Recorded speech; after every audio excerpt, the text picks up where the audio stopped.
오늘 이 바르트가 이 로마서 5장 12절서부터 21절까지를 해설하는 데 있어서 가장 중요하게 생각하는 것이 뭐냐면 이렇게 나눴어요. 12절을 나누고 그 다음에 13절, 14절 그리고 15절서부터 17절 그 다음에 18절, 19절 그 다음에 20절, 21절 이렇게 나눴거든요. 근데 이제 이렇게 나눈 것 자체가 여기서 우리가 바르트의 이 로마서 강해를 많은 신학자들이 변증법적 신학이라고 그렇게 얘기했어요. 그렇게 해석을 해왔는데 사실은 이 바르트가 이 변증법을 이 로마서를 가지고 자기가 그렇게 전에도 말씀드렸지만 변증법적으로 해석해 간 게 아니라 이미 이 로마서 자체가 변증법적으로 기술이 되어져 있어요. 예. 그래서 어떻게 그 변증법이냐 그리고 또 한 가지 아까는 있지만 오늘 여기 나오는 게 이제 타락적 예정이냐 타락 후 예정이냐라는 교의학적인 문제가 나오고요. 그 다음에 나오는 게 뭐냐면 이 예수 그리스도의 아담과 그리스도 유형론 그게 또 나오죠. 그 다음에 여기에서 중요하게 이제 신학적으로 나오는 게 이 디알렉틱이라는 것이 나오는데 많은 사람들이 디알렉틱을 해결적으로 이해를 해요. 근데 오늘 여기서 나오는 성서적 디알렉틱과 철학적 디알렉틱이 뭔가 다른가를 여러분 여기서 찾아내야 돼요. 예. 이제 그 점이 여기서 분명하게 나옵니다. 이 세 가지 중요한 내용들이 여기서 나오는데 가장 중요한 것은 이제 하나의 주제와 같은 게 뭐냐면 12절입니다. 그래서 거기 이제 읽겠습니다. 이제 우리가 아까 읽은 거는 그거고 그 까맣게 이 아래 전에도 말씀드렸지만 독일어는 이건 바르트 자신이 12절에다가 이게 첨부해가 이해하기 위해서 더 이해하기 쉽게 위해서 자기가 첨삭을 해서 이제 쓴 부분입니다. 그 아래 제가 다시 읽겠습니다. 그러므로 더 자세히 말하면 그리스도의 죽음을 통하여 드러난 새 생명을 통하여 새로운 인간의 기초가 놓이게 되었다는 인식으로 보다 폭넓은 통찰이 주어진다. 즉 한 사람으로 말미암아 죄가 그 권세를 가지고 인간의 세상에 들어오게 된 것이 발견된 것처럼 또한 죄로 말미암아 죽음이 이 세상을 지배하는 율법으로 세상에 들어왔다. 그리고 또한 죽음이 인간들에게 모든 인간을 또한 죄짓게 하는 것으로 두루 활개치는 것처럼 그러니까 이 죄가 인간들에게 와서 활개를 쳐서 계속 인간으로 하여금 죄를 짓게 하는 거예요. 바로 그런 것처럼 또한 오고 계시는 한 분 예수 그리스도 바로 이분이 사실은 저 죄인 아담의 원형이지만 곧바로 그 정반대되는 세계와 연관성을 열어 놓았다. 이렇게 얘기해요. 이제 이거를 이제 제 앞에 있는 그 독일어를 제가 직역을 한 겁니다. 이제 이 말이 뭐냐면 우리가 생각하기에 이제 그 아담, 그 다음에 이 예수 그리스도이네. 이 예수 그리스도 한 사람, 이것도 예수 그리스도도 온 인류를 대표하고 아담도 인류를 모두가 대표하는데 첫 아담은 좋지 못한 점으로 죄인으로서 인간을 대표하고 예수 그리스도는 십자가에 죽기까지 순종함으로 인해서 의인으로서의 대표로 인간을 대표한다는 거예요. 그러니까 여기서 이 점이 이제 이게 이제 아담하고요 예수 그리스도가 근데 이 아담으로 인해서 뭐가 되냐면 우리들이 세상에 이게 죄가 들어온 거예요. 죄. 근데 우리는 이제 여기서 중요하게 생각할 게 있습니다.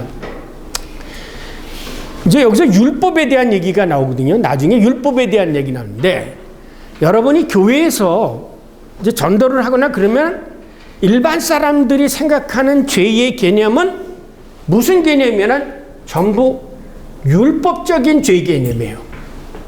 그 율법적인 죄 개념이라는 게 뭐냐면 도둑질하지 말라 그런 율법이 있는데 나는 도둑질 안 했으니까 나는 죄인이 아니다 이렇게 생각하는 거예요. 살인하지 말라라는 성경이 있으니까 난 살인 안 했어 그러니까 나는 죄인이 아니야 이렇게 생각하는 거예요.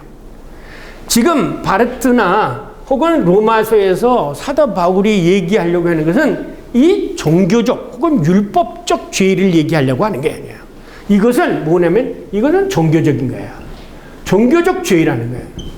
그래서 선교하다 보면 그렇죠. 난 법 없이 사는 사람. 그 뭐예요? 율법을 잘 지킨다는 사람은 법 없이 사는 사람이라고 그러죠. 네. 그런데 이걸 위해서 죄가 들어왔다는 게 죄. 이 죄는 뭐냐면 사망의 권세야, 권세.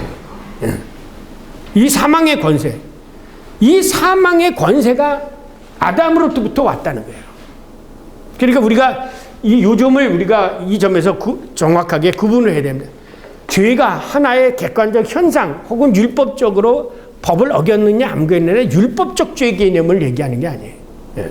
이제 그래서 그렇기 때문에 아까도 성경 이게 아담과 같이 죄를 범하지 아니하는 사람도 뭐야? 모두가 죄인이다 그랬죠. 예. 이제 그 점을 여기서 설명하는 거고. 그다음에 예수 그리스도로부터 온 주어진 게 뭐냐면 이게 사망의 권세이라면 생명의 생명. 예. 생명. 그러니까 이 두 가지, 그래서 이것을 이제 참된 인간이, 이건 죄된 인간이에요, 죄인. 그러면 우리들이 살고 있는 지금 이 세계는 이 아담의 형태를 따라가고 있느냐, 아니면 예수 그리스도의 모양을 따라가고 있느냐, 이 두 가지 사회 속에서 우리는 지금 살고 있다. 그래서 이 시기를 바르트가 뭐냐면 위기의 시간이라 해요. 위기. 우리들이 살고 있는 건 이 두 가지 갈등 속에 있다는 거예요. 네. 근데 사실 이 얘기를요, 전에도 얘기했지만 루터가 유명한 그 에라스무스라는 사람하고 논쟁을 벌여요, 중세기에. 그 중세 때 논쟁을 하면서 그 나온 책이 뭐냐면 데세르보 아르비트리오라는 책이에요.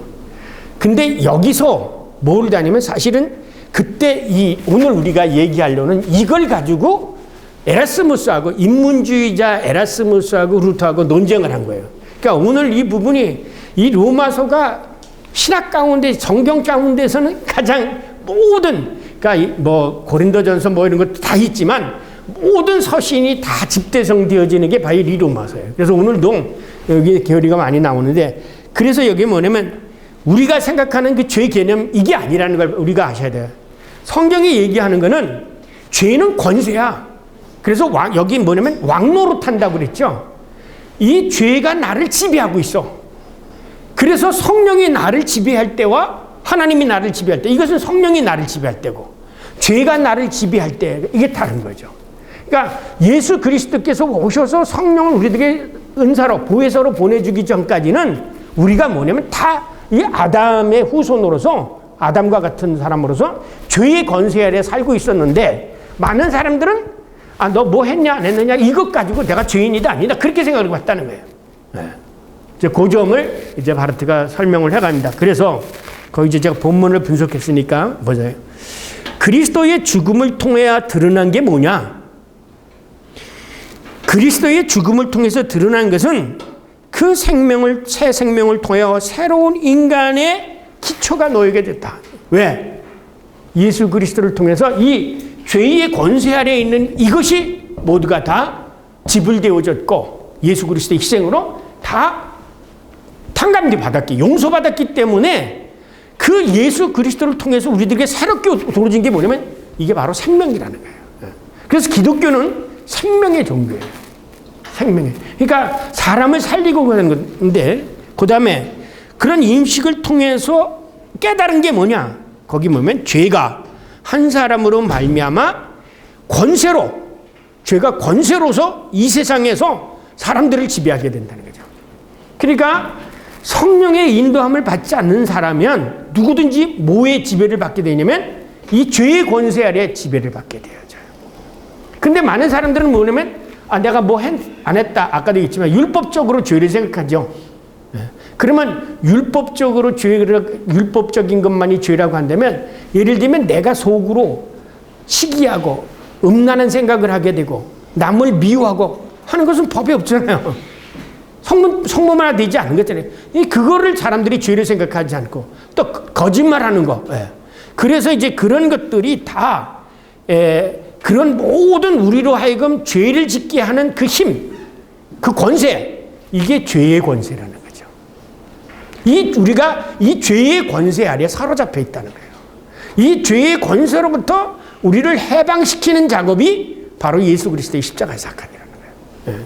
그래서 율법이 죄로 말미암아 죽음의 전세를 가지고 세상 사람들로 하여금 죄짓도록 우리를 지배하고 있다는 거예요.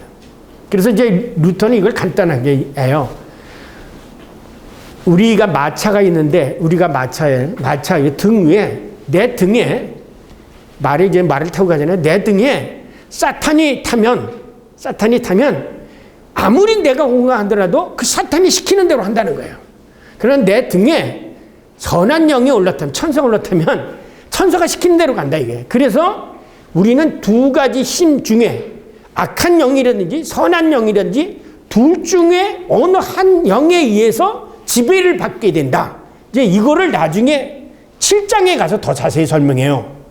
로마서 7장에 이렇게 내가 한 법을 깨달았노니 선을 행하기 원하는 나에게 뭐가 같이 있어? 죄가 악이 같이 있다는 것을 깨닫고 그렇다면 이게 어떻게 하냐? 나는 아무리 악에서 벗어나려고 애를 쓰는데도 안 되죠. 그럼 이것을 벗어나게 해주는 분이 계시다. 뭐야? 이게 8장에 가서 성령으로 나는 오라 나는 권고한 자로다. 누가 이 사망의 몸에서 나를 구원하랴. 성경 보세요. 거기 보면 7장에 마지막 자를 가지면 앞에서 뭐가 나와요. 7장에서 로마서에서 내가 한 법을 깨달으니 내가 원하는 바는 행치 않고 원하지 않는 바는 해오더라. 이 인간은 누구나 이런 상태에 있다는 거예요. 그러면 왜 이런 상태에 왜 있었느냐? 아담을 통해서 그 죄의 권세가 우리를 지배하게 되어졌기 때문에 우리는 하고 싶어도 못해. 그 내가 육신 안에 이뤄서 거기서 제가 읽겠어요. 내 속에 내 육신에 선한 것이 거하지 아니하는 줄을 아노라. 7장 18절.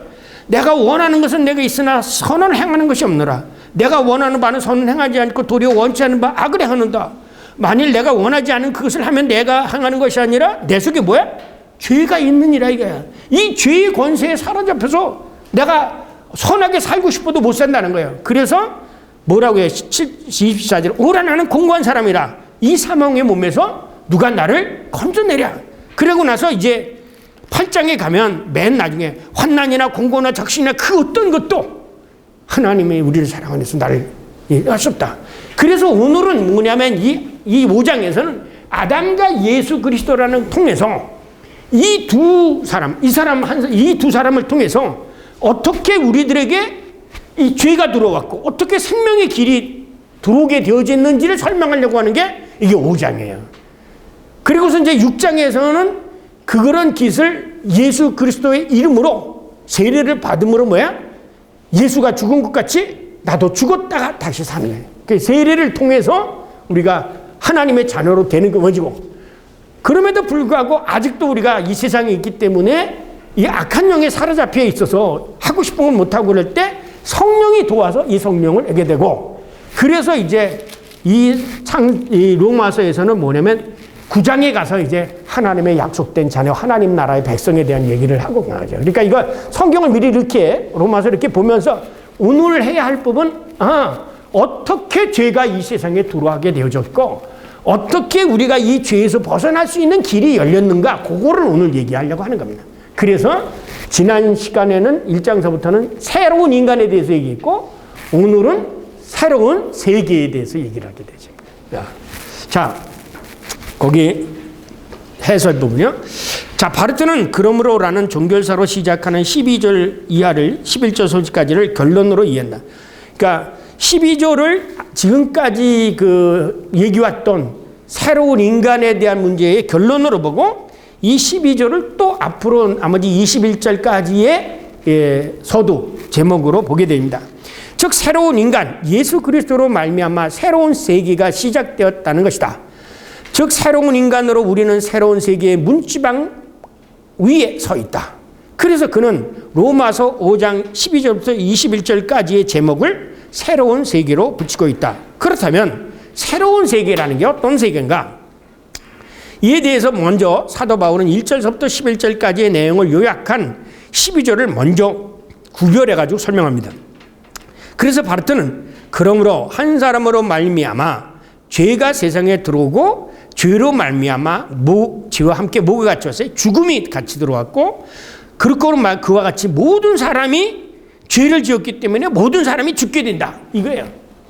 한 사람이 죄를 지었는데 아담과 같이 그렇기 때문에 그 모든 죄가, 그 아담으로 있는 그 죄가 모든 사람을 지배하게 되어졌다는 거예요. 그래서 모든 사람이 다 죽게 되어졌다. 근데 예수 그리스도를 통해서 생명의 길이 열렸다. 그래서 예수를 믿는 사람들은 죽지 않고 산다. 이거에 간단하게 얘기하는 거예요. 자, 이에 덧붙여 아담 안에 있는 인간과 그리스도 안에 있는 인간을 철저히 상대적으로 대립시킨다. 거기 2페이지에 보면 표를 보십시오. 그래서 제가 이 가운데 있는 거는요, 우리가 지금 이 살고 있는 갈등의 위기의 시간이에요.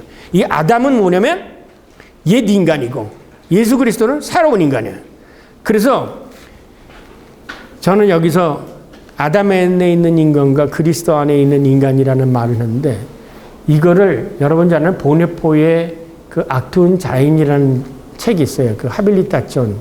거기에 마지막 부분의 제목이 아담 안에 있는 인간과 그리스도 안에 있는 인간이에요. 그러니까 보네포가 이 바르트의 로마서를 읽고 거기서 아이디어를 얻어서 자기 학위에 아담 안에 있는 인간과 그리스도 안에 있는 이 내용이 거의 보네포가 이거 수용해 갑니다. 이 부분에 있는 걸 수용해 가요. 자, 그리고요, 이 아담은 우리뿐만 아니라 모든 개개인이야. 근데 오른쪽에 보세요. 새로운 인간은 대표하는 총체적 개념으로서의 새로운 인간이야. 그런데 우리가 알지 못하는 인간, 이 새로운 인간이라는 건 겉에 현상적으로 나타나는 인간이 아니기 때문에 모르는 거예요. 알지 못하는 인간이야. 우리 이 죄인은 우리들이 지금 살고 있는 이 세계성이고, 이 그리스도 안에 있는 사람이 누군지는 저나 너나 아무도 몰라요. 그건 누가? 하나님밖에 알지 못하죠. 우리가 그리스도 안에 있는지 아닌지는 알지 못합니다. 그런데 이 안에, 그리스도 안에 들어가려면 믿음으로 의롭다고 인정을 받아야 돼. 믿음으로 의롭다고. 그래서 하나님과 화해된 인간이 그리스도 안에 있는 인간이고, 그리스도 안에 있는 인간은 생명 가운데로 들어가는 인간. 그래서 뭐냐면 이 썩을 것이 썩지 아니할 것을 덧입은 인간. 이것이 새로운 인간이고, 왼쪽에는 화해되지 못한 인간. 그래서 죽어가는 자. 아까 우리 찬송 불렀던 것은 죽어가는 자들이 옛 인간이에요. 그래서 여기 책에서는 거기라고 얘기하고 여기라고 이렇게 내립니다. 그 다음에 이 둘 사이에 우리는 지금 살아가고 있어요. 두 인간성, 아담이라는 인간성과 그리스도 안에 있는 인간성, 두의 인간 내 사이에 사는데, 이것이 바로 두 개의 인간을 의미한 두 사람의 인간의 경이나 이 두 가지 인간의 하나의 모형, 티포스, 모형을 얘기하는 거죠. 한쪽이 가능하면 다른 쪽이 불가능해요. 그러니까 뭐냐면 이거든지 저거든지 해야지, 이게 두 개 같이 있을 수가 있는 게 아니에요. 아담 안에 있든지 그리스도 안에 있는지, 우리들이 이 세상에 있는 모든 사람들은 이 둘로 구별될 수 있어요. 저사 A라는 사람은 아담 안에 있는 사람이고, B라는 사람은 그리스도 안에 있는 사람이라고 이렇게 구별되어 있어요. 그것을 이중성이에요. 그 다음에 하나님의 왼쪽에는 아담은 진노 아래에 있는 인간, 하나님의 은혜 아래에 있는 인간. 그러면 믿음은 뭐냐? 이 진노 아래에 있는 인간이 믿음 아래에 있는 인간으로 넘어가야 되죠. 이게 어떻게 넘어가느냐? 이 넘어가는 길을 마련해 놓은 것이 누구냐면 예수 그리스도의 십자가의 사건이라는 거죠. 그래서 혹시 여러분 옛날에 사형리 같은 거 보면 이런 거 하셨어요? 야, 여기가 있고 여기가 이렇게 했는데 여기 이렇게 십자가를 해가지고 이렇게 건너가는 길을 만들어놨다. 그런 걸 여기 사형리에서 배운 적이 있는데, 제가 중학교 때 배운 적이 있는데, 마찬가지예요. 여기 쉽게 예수 그리스도를 통해서 이 사망의 몸에서 생명의 몸으로 건너갈 수 있는 거예요. 근데 여기 커다란 시면이 있어서 무섭죠. 그러니까 이걸 따라가려면 뭐야? 여기 믿음이 있어야 되죠. 쉽게 얘기하면 이거예요. 그래서 뭐야? 돈으로도 못 가요. 믿음으로 가는 나라. 그런데 문제는 이 나라가 안 보인다는 거예요, 우리들에게는. 보이면 가는데 안 보이죠. 그래서 믿음은 바라는 것들의 실상이야 보이지 않는 것에 증거라는 얘기가 되는 거예요. 믿음은 보이는 것에 대한 믿음이 아니에요. 보이지 않는. 자, 그래서 제가 그것을 설명해 놨어요. 하나님으로부터 떨어져 나온 아담 안에 있는 인간이 있는 것은 어디냐? 바로 거기서 인간은 하나님이신 예수 그리스도 안에서 다시 발견된다. 그리고 바로 그것에서 두 길이 서로 갈라지고 서로 만난다. 예. 다시 말하면 거기서 여기 직관할 수 있는 이 세상이 시작되듯이 여기서 예수 그리스도 안에서 직관할 수 없는 새로운 세상이 시작된다.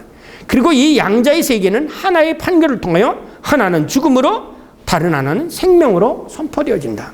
두 번째, 새로운 세계는 단순히 옛 세계의 변형. 그래서 이제 변증법과 디알렉틱이 다른 거죠. 해결의 법칙. 이 해결의 법칙은 이 세상이 이렇게 발전되어 나가는 것으로 생각하는데, 바르트의 변증법은 이 세상과 저 세상은 완전히 서로 다른 세상이에요. 이 세상이 발전돼서 가는 게 아니라는 거죠. 진화론적으로 발전돼서 뭐 살기 좋은 나라로 가는 이 지상의 왕국처럼 되어지는 그 나라가 하나님의 나라가 아니라 서로 갈등을 일으키면서 서로 완전히 다른 서로 대립적인 나라, 그게 이 나라와 저 나라의 세계라는 게, 이것이 이제 바르트가 생각하는 거죠.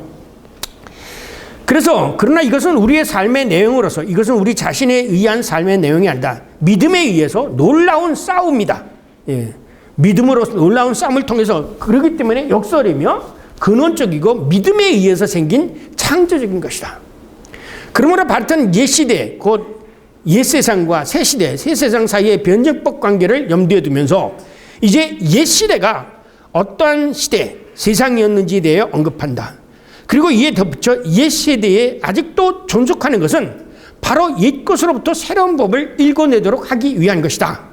그러니까 역설적으로 이 세상에 왜 그럼 하나님 완전히 바꿔주시지 않았느냐?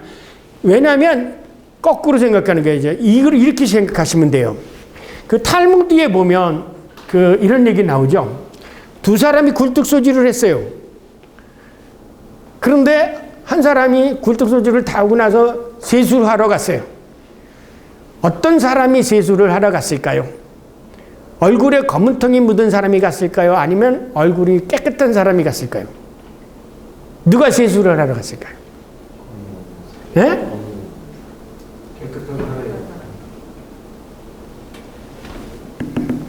깨끗한 사람이 얼굴을 씻으러 갔어요. 왜냐? 상대방을 보니까 검덩이가 많이 묻었다 이거예요. 아, 그래서 검덩이를 묻었구나 그랬는데, 다른 사람은 같이 일을 했는데 하얗고 깨끗하니까 내 얼굴에 검둥이가 없는 줄 알고 안 씻은 거예요. 그런데 이 말씀대로 왜 하나님이 예수 그리스도에서 그냥 완전히 바꿔놓지 않았느냐라고 하는 것은 이 세상을 보고 생명을 얻기 위해서, 그러니까 소위 반면교사적인 면에서 이거를 아직도 우리의 세상에 죽음이 남겨져 있다. 그렇게 이제 이거를 설명합니다. 죽음, 이것은 바르트에는 우리가 살고 있는 이 세상, 지금 이 세상에 최상위법이다. 이 세상을 지배하고는 최고의 법은 선이 아니라 뭐라고요? 죽음의 죽음. 이 세상은 죽음이 지배하고 있는 세상이고, 저 세상은 생명이 지배하고 있는 세상이라는 거예요. 그럼 이 죽음에 끌어오게 되어진 그 원인이 바로 아담의 죄를 얘기하게 되어지는 거예요. 근데 여기서 이제 바르트는 이따 얘기했지만 원죄, 그러니까 유전죄 있잖아요. 이 죄가 유전된다는 어거스틴의 이거를 거부해요. 죄가 유전되는 게 아니다. 각 사람이 다 아담과 똑같은 죄 속에 살고 있는 것이지 뭐 생물학적으로 유전되고 그런 게 아니다라는 거죠. 그러니까 여러분 학교에서 배우셨죠? 유전죄에 대해서. 어거스틴이 유전죄에 대해서 설명할 때 어떻게 생각하는지 아시죠? 부부가 섹스를 할 때 거기 가졌는 그 음란한 것 때문에 그 성욕과 더불어서 이제 죄가 유전됐다, 이렇게 설명을 해봤는데, 왜 그러냐면 어거스틴은 바람을 많이 폈기 때문에 그런 걸 설명할 수 있었을 것 같아요. 근데 바르트는 그렇게 설명을 안 해요. 유전죄를 거부합니다. 유전죄를 거부합니다. 원죄가 유전이 되었다, 그런 얘기는 아니고 모두가 다 아담 안에 있는 인간과 그 다음에 그리스도 안에 있는 인간으로 구분해야지, 그렇게 해서는 안 된다 그래요. 자, 맨 아래, 그러나 이 법은 동시에 이 세상에 있는 온갖 사악한 것들의 총체적인 종합이다. 죄는, 죽음은 뭐냐? 이 세상의 모든 죄의 마지막, 그게 가기에 갈수록 죄가 장성하면 장성할수록 마지막에 얻는 게 뭐냐? 죽음이죠. 이 세상에서 가장 간악한 자에게 내려지는 게 뭐예요? 사형 선고죠. 그러니까 이 죽음은 이 세상의 최고 악한 법으로서 지배하고 있는 게 이 죽음이다. 이 사망의 몸, 그러니까 죽음이 지배를 하고 있는 이 몸에서 우리들을 살리는 게 예수 그리스도다 이거죠. 3페이지 끝. 따라서 구원이 있다면 그것은 바로 이 죽음으로부터 구원 이외에 다른 것이 있을 수 없다. 그리고 하나님이 계시다면 하나님은 바로 이 마지막 명망의 원수를, 그 사망을 극복하시는 분이어야 한다.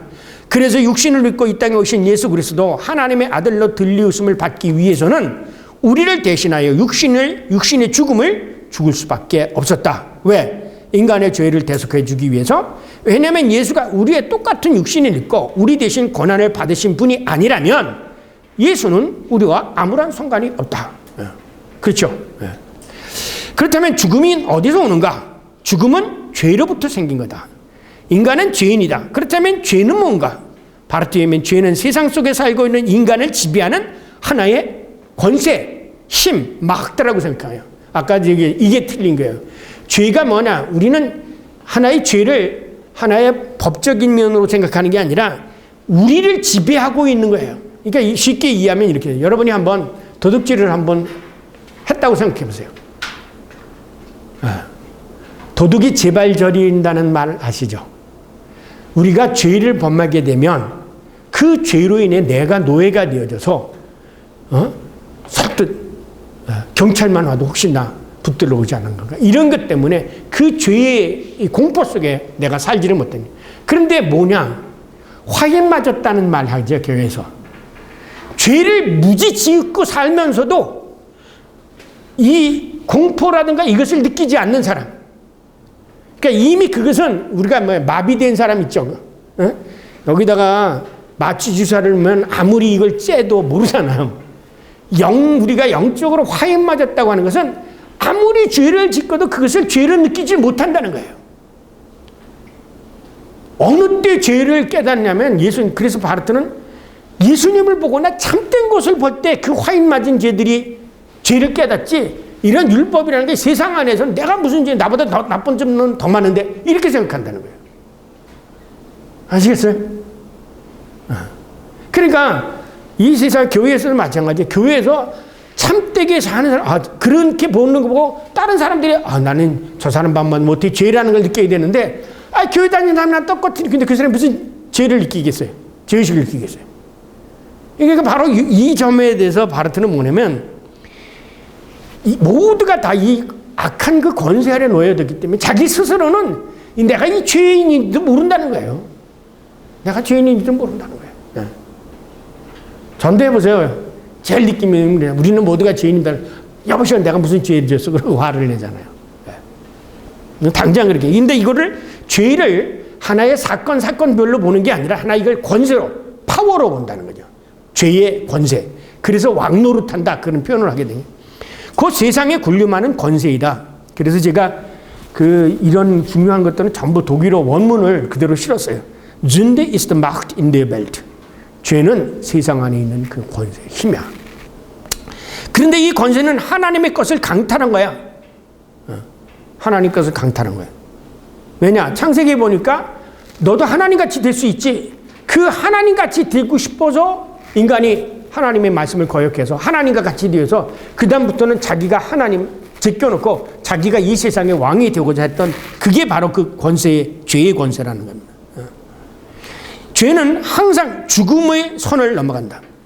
왜냐하면 죄는 인간을 신격화하는 반면에 인간과 하나님의 무한한 질적 차이를 희석시키고 신을 인간으로 바꾸어 놓기 때문이다. 그래서 인간들이 수많은 우상을 만드는 건 신을 동물로 만든다. 동물의 형상을 만들어요. 인간보다 못한 동물의 형상을 만들어 놓고 거기도 절하게 되죠. 그게 인간은 지네들이 신이 되고. 그래서 죄인인 인간은 자신이 죽는다는 것을 망각하고 있다. 한마디로 말해서 죄란 하나님과 세계 및 인간을 창조주와 피조물의 관계를 결속시키고 있는 그 영적 결합을 끊어버리고 자신의 근원을 망각하고 하나님과 나란히 혹은 하나님 밖에 서 있는 것이다. 그런데 이러한 죄는 마귀 혹은 뱀이라고 유혹, 곧 에리티스이크도 되어서 너도 하나님과 같이 될 수 있어 라는 그 뱀의 말에 인간이 기울었기 때문에 그때부터 자기가 하나님인 것처럼 살기 생각하는 거예요. 그러니까 하나님의 권세를 떨어뜨리고 지가 하나님의 권세. 그런데 그것으로 온 것은 진짜 자기가 신이 된 게 아니라 오히려 죽음이 이 세상에 왔다는 거예요. 따라서 이러한 죄에 대한 극복은 역으로 하나님이 십자가의 길을 지는 비아 크루시스, 십자가의 길을 밖에는 다른 길이 없다. 그래서 누구든지 나를 따르거든 자기 십자가를 지고 나를 따르라 그랬더니, 그런데 바로 이러한 죄가 세상에 들어오게 되었다. 그렇다면 이 세상이라는 건 뭔가? 이 세상이라는 우리의 모든 현존재를 가르쳐 얘기한다. 우리가 살고 있는 이 모든 세계, 거기서 제가 그랬어요. Welt ist unsere ganze Dasein. 세상이라는 건 우리 모두가 살고 있는 현재 눈에 보이는 이 모든 것들이, 다시 말하면 죄 아래에 있는 모든 현존재를 가르쳐 세상이라고 말한다. 그런데 죄가 이 세상에 들어왔다는 것은 우리 안에 있는 세상, 곧 우주와 구별된 우리 밖에 있는 세상이 있다는 거다. 이게 뭐냐면 이제 역으로 생각한 거죠. 세상 뭔가 죄가 들어왔다고 한다면 어디선가 들어온 거죠. 그러니까 여기 이 세상과 다른 세상이 있다는 거예요. 그것을 어떻게 생각하냐면 공간적으로 전에도 얘기했잖아요.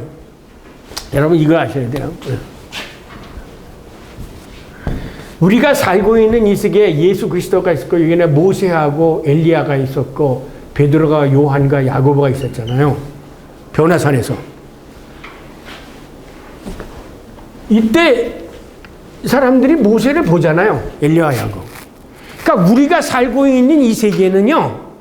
눈으로 볼 수 있는, 여기는 바르트는 뭐냐면 아인샤울리히에 벨트, 눈으로 직관할 수 있는 세계가 있는가 하면 아인샤울리히에 벨트, 눈으로 직관해서 볼 수 없는 세계가 있다는 거예요.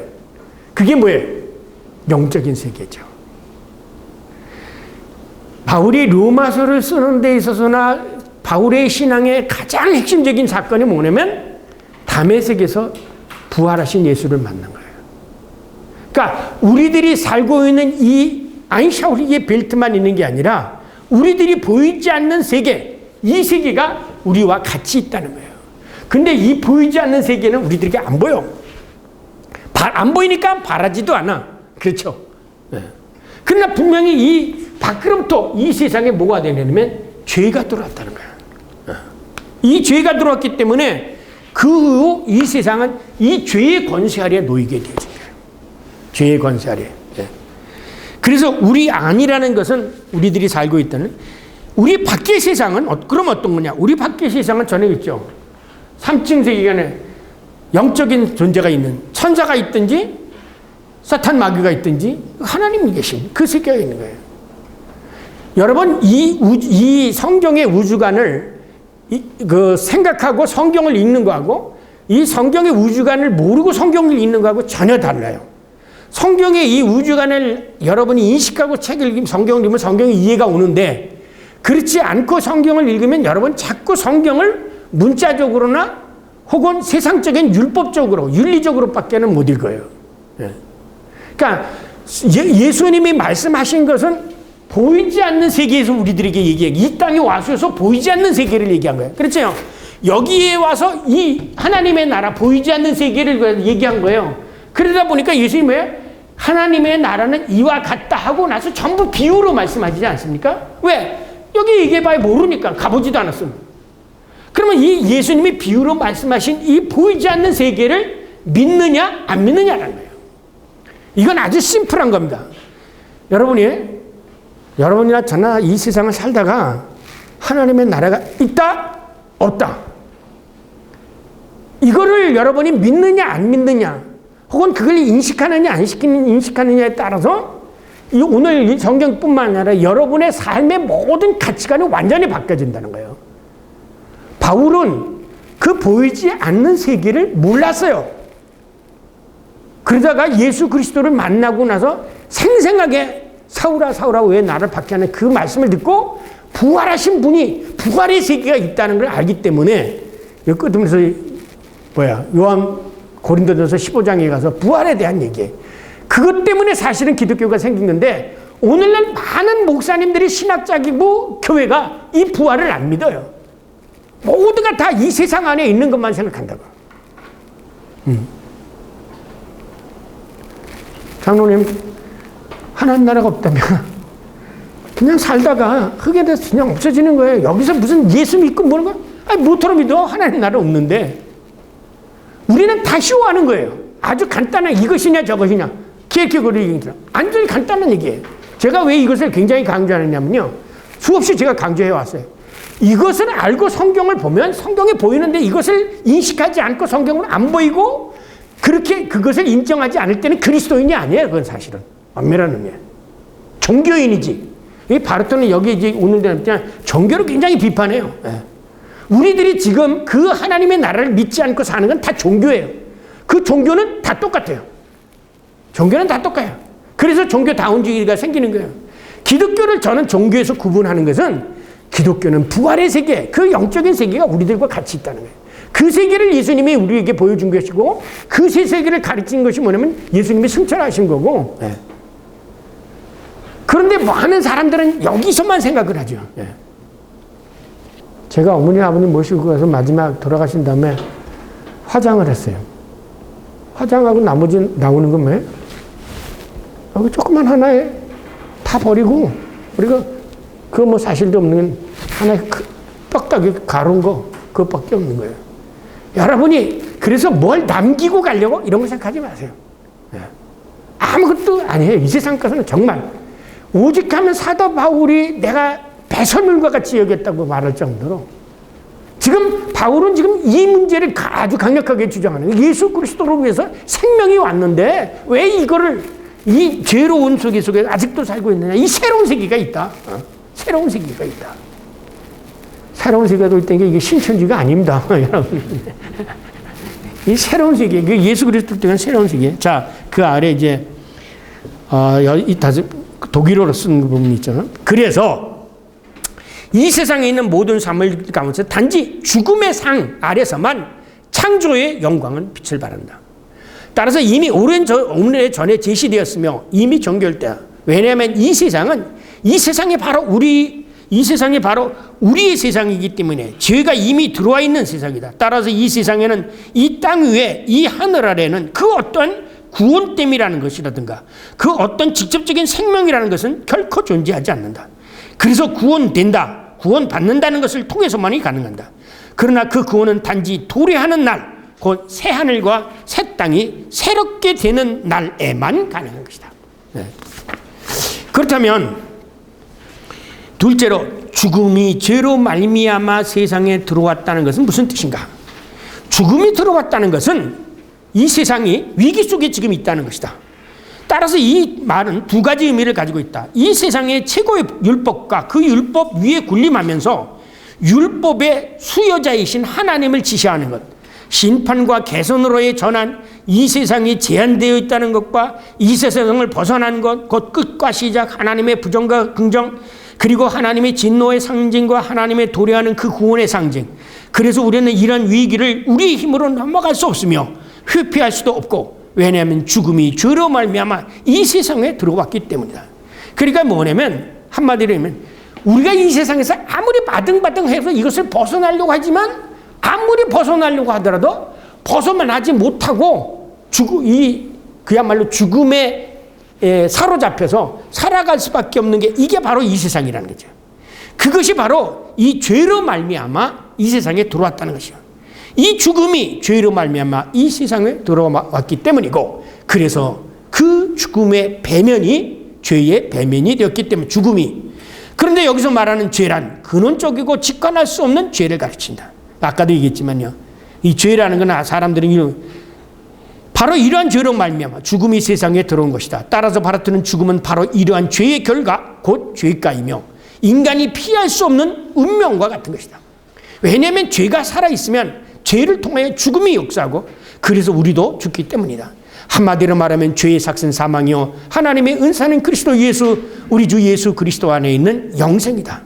바꿔 말하면 죄는 생명의 근원 되신 창조주 하나님과 단절되고, 그 단절 때문에 죽음이었고 다시 하나님과의 연결이 되어지면 뭐야? 생명이 된다.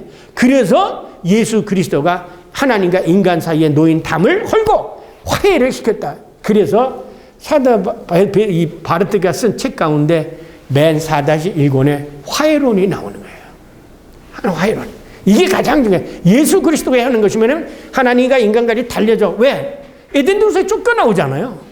하나님이 하나님 같이 되려고 했는데 에덴 동산에 두겠어요? 그래서 쫓겨나와서 인간은 죽음, 하나님이 했는데 이 무한한 전에 바르트 얘기했어요. 하나님과 인간 사이에 넘어갈 수 없는 큰 시면이 있는 것처럼, 이 신념이 있는 것처럼 이 시면에 화해를 시킴으로 인해서 하나님에게로 다가갈 수 있는 길, 쭈르크 케른, 하나님에게로 돌아갈 수 있는 길을 예수 그리스도가 열어놨다 이겁니다. 그렇다면 이 한 사람으로 말미암아에서 이 한 사람은 누구인가? 그거는 아담이다. 그렇다면 그 아담은 누군가? 예. 이제 이 점에 대해서 또 바르트에게서 비난하는 사람이 이 아담을 바르트는 역사적 실존 인물로 생각하지 않았습니다. 이제 그 점에 대해서 이제 비난을 하는 거예요. 그래서 그러면 아담이 창세기에 나오는 게 뭐냐? 그 디비나토르식의 시대라 그래요. 예. 디비나토르 신적 역사.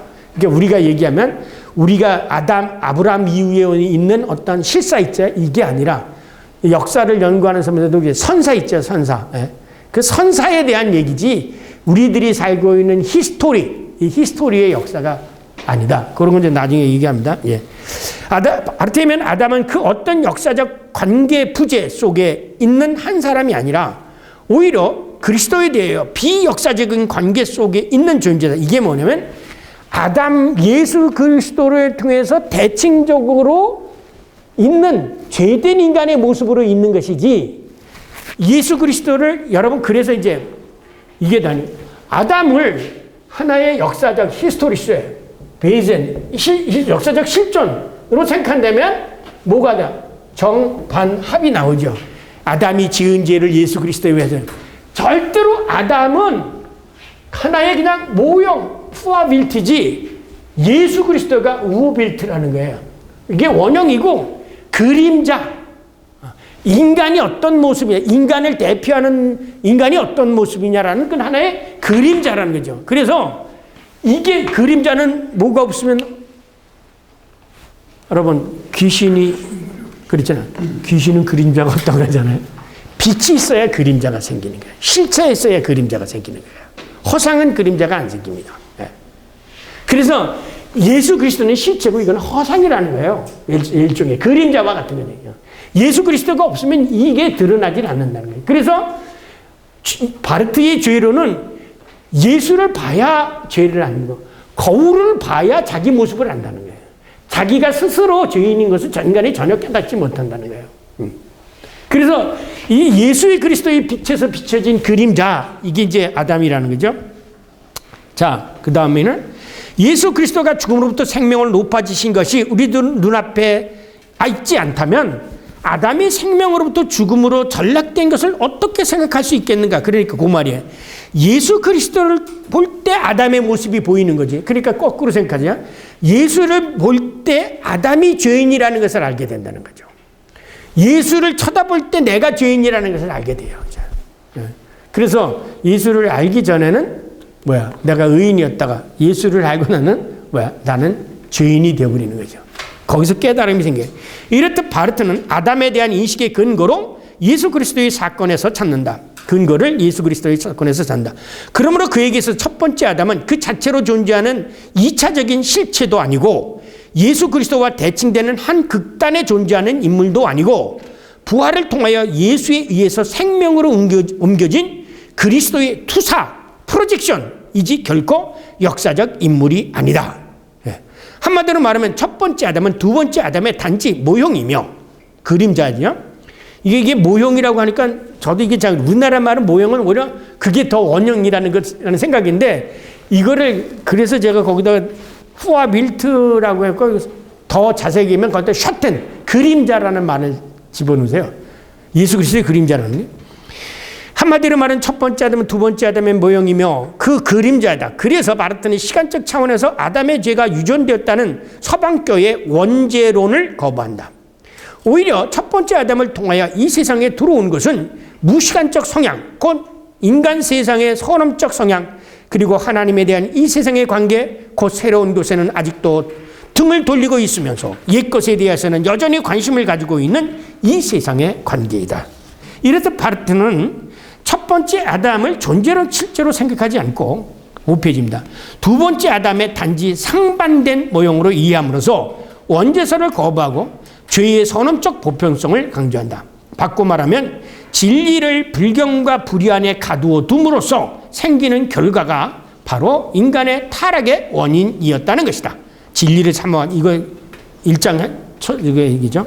따라서 진리를 진리를 불경과 불의 안에 가둬둠이란 예정론의 전망에서 보면 그리스도 안에 있는 하나님의 영원한 선택과 인간의 유기로 이해될 수 있다고 한다. 이제 여점에서 이제 바르트의 선택론이 또 나오죠. 바르트의 선택론은 뭐예요?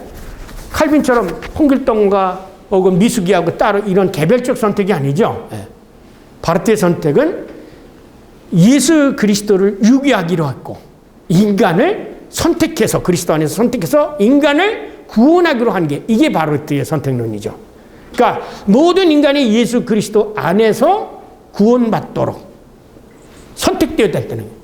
그러면 만인 구원론이 아니라 만인 구원이 또 이렇게 나가죠. 그런데 그게 뭐냐면 나중에 믿음이라는 것이 이제 강조되어지죠. 칭의론에 가서 믿음이 없이는 아무리 하나님이 우리들에게 있어서 구원의 길을 열어놨더라도 안 간다 이게요. 인간이 안 간다. 끊임없이. 죄의 노예 안에 있는 사람은 아무리 좋은 속을 거해도 안 간다 이거예요. 그 비유를 이제 얘기해서 뭐냐면 혼인잔치를 해놓고 누구든지 오라고 그래도죠. 근데도 안 온다 이거예요. 그거는 이제 나중에 이제 그건 나중에 칼빈 연구할 때 또 얘기죠. 여기서 예정론이 다시 나오죠. 자, 이러한 유기는 그리스도 안에 있는 하나님에 의한 영혼의 선택에 따르는 것으로서 마치 빛에 대한 그림자와 같은 것이다. 따라서 타락은 인간의 과오로 인한 선타락으로 인한 것으로서 분명 아담의 첫 번째 결과이지만 그러나 아담의 과오에 대한 그 원인을 가지고 있는 것은 아니다. 그래서 제가 누가 볼게 거기 됐나?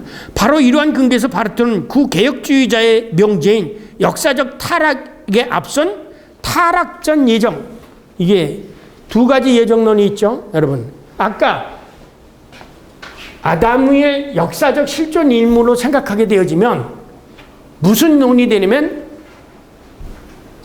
이 인프라 랍사리스무스가 되고 아담을 역사적 실존 인물로 생각하지 않는다면 수프라 랍사리스무스가 되게. 그러니까 수파 랍사리스무스라는 것은 뭐냐면 타락전 예정이고 그 다음에 인프라 랍사리스무라는 것은 타락 후 예정이에요. 근데 우리들은 머릿속에 타락을 했으니까 누구는 구할 거다, 누구는 알 거다. 이렇게 생각을 하죠. 근데 이제 칼빈을 나중에 공부하면 겠지만 칼빈은 수파 랍사리스무스를 얘기해요. 그런데 칼빈주의자는 이거를 또 그렇게 생각 안 해요. 왜냐면 타락증이 해가지고 이중력이 말이 안 되니까. 그래서 그 점에서 이제 칼빈주의자들이 얘기하는 제한적 구조는 제한적 구속이라는. 그러니까 예수는 모든 인류의 예수가 아니에요. 칼빈주의자들에게 대해서는 선택받은 자들만을 위한 예수예요. 그러니까 거기서 문제가 생기는 거죠. 아담보다도 못해요. 아담은 모든 걸 대표로 하는데 예수는 선택받은 사람만 믿는. 그러니까 나중에 이거는 칼빈 신학교에서 문제점을 삼고 그래서 이제 우리나라의 소위 칼빈주의자들이 바르트를 자기네들하고 틀리다고 해서 자유주의라고 몰아간 거예요. 오늘 여기 이게 성경에 다 나타난 거죠. 성경 해석에서 다 나타난 거예요.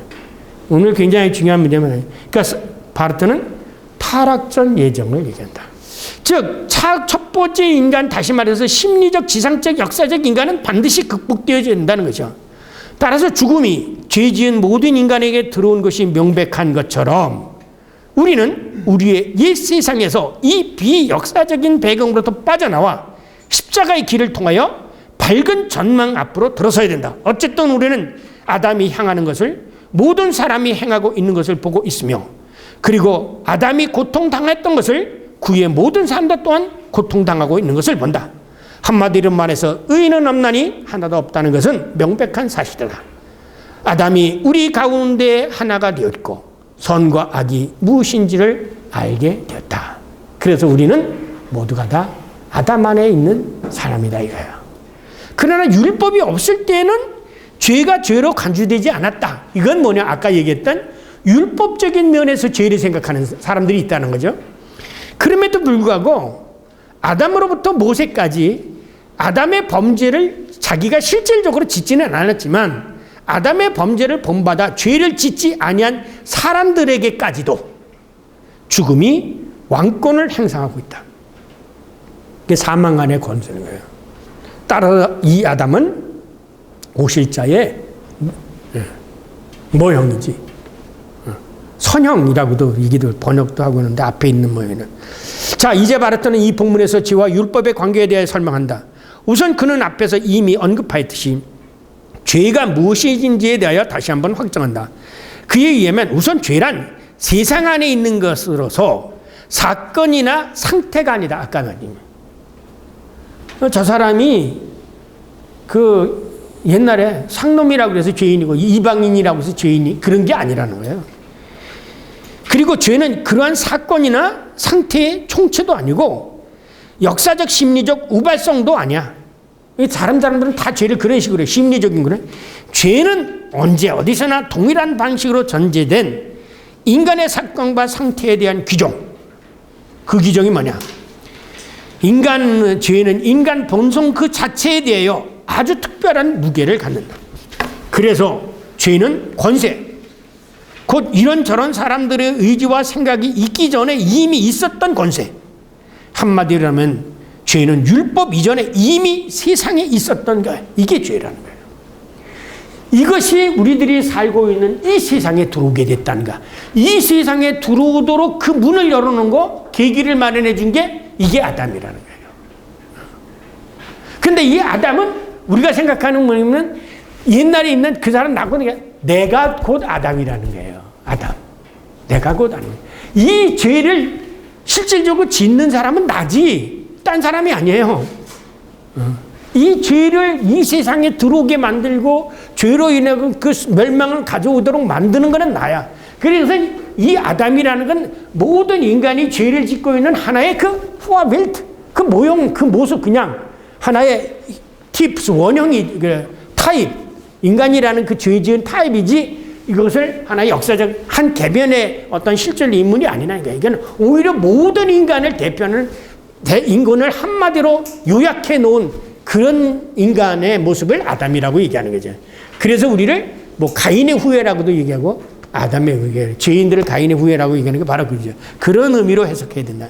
그렇다면 율법은 무엇인가? 율법은 죄의 대립해 있는 하나의 직관할 수 있는 역사적 실체이다. 바르트에 의하면 율법은 인간 안에 있는, 그리고 인간들 가운데서 일어나고 있는 기억, 하나님에 대한 그러나 이미 잃어버린 집적성에 대한 기록이다. 그래서 율법은 하나님의 진리와 의지와 규범이며 신적 현존과 계시의 빛이다. 따라서 율법이 있는 곳에서는 항상 뭐야? 인간의 의가 나타나게 된다. 왜?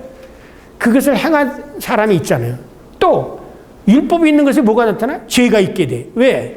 나는 이것을 했으니까 자랑하게 된다는 거죠. 예. 이것이 이제 율법으로 인해서 생긴 거죠.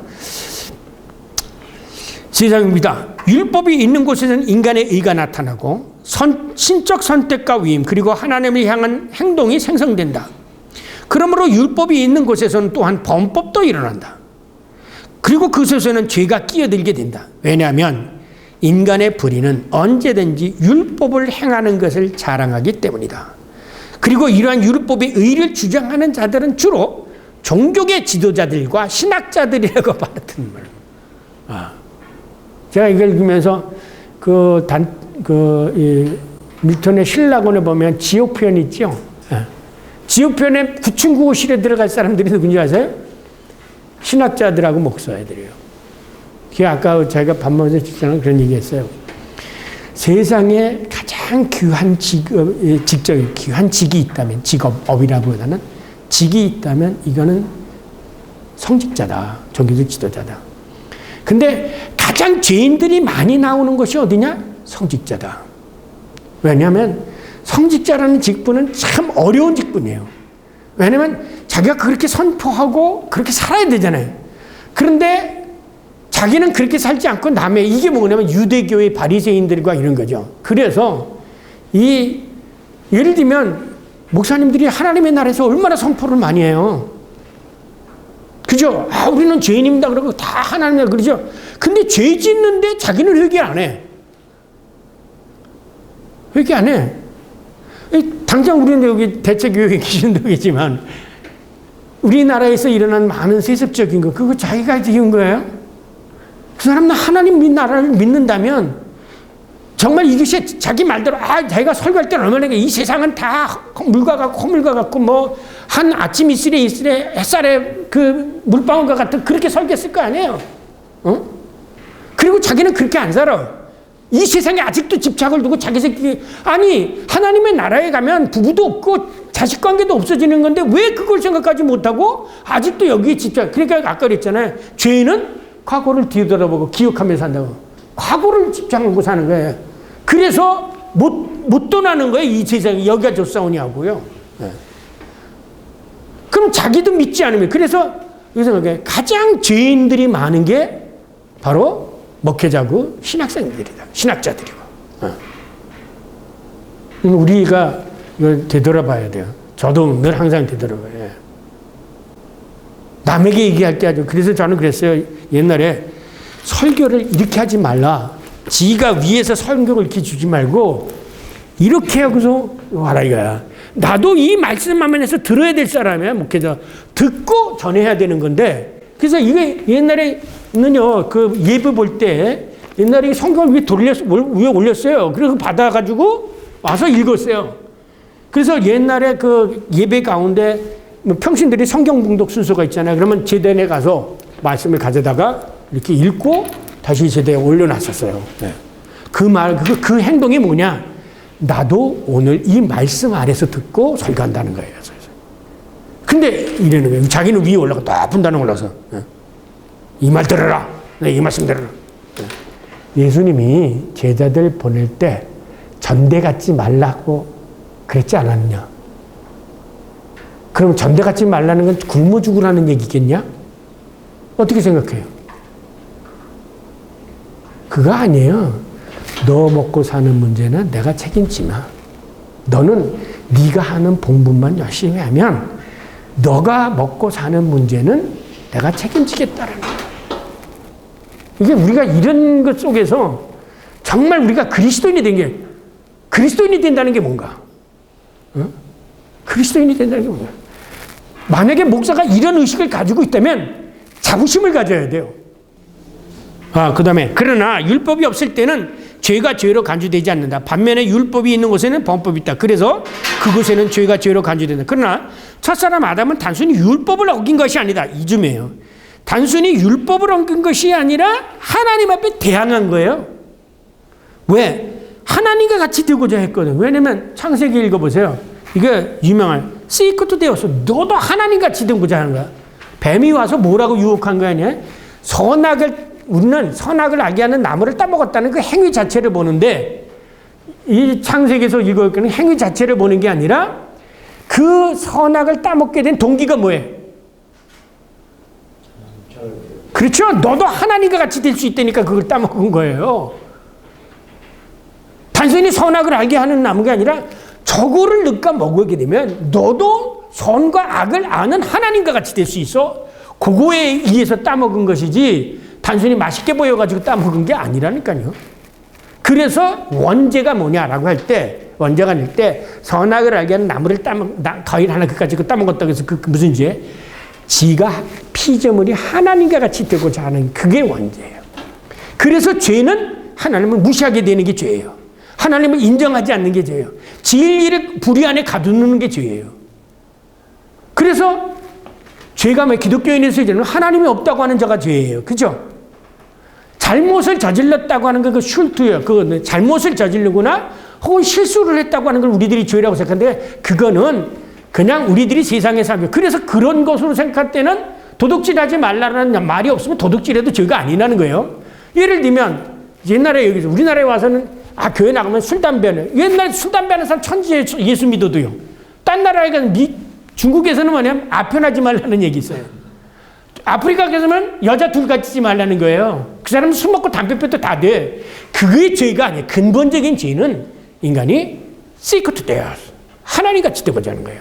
지가 자기 삶의 주인이 되고 자기가 주권을 가지고 행사하는 거예요. 그 주권 가지고 행사하는 그 버릇이 교회 안에서 있어가지고 자기가 교회도 자기 하나님의 교회라고 말하면서도 지가 주권을 가지고 다 휘두르는 거예요.